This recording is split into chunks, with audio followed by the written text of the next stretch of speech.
Start na tayo sa ating trabaho. Ito yung gagawin ko. Naka-coupling tayo. Yan yung dimension nya. Yan yung torque tolerance nya. Ito yung assembly nya.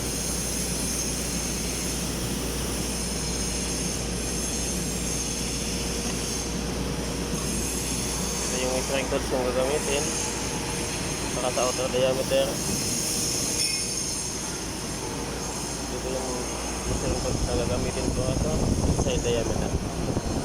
Gagamit tayo ng voltage dial para makuha natin yung tolerance na kailangan. Nakita na siya ngayon.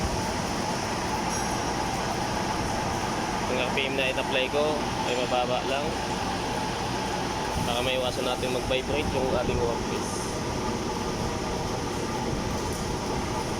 Kasi ang materialis natin na ginagawa ay malaki.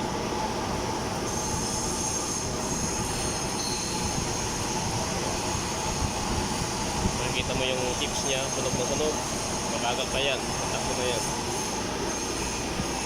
Kaya gumagamit tayo ng insert tips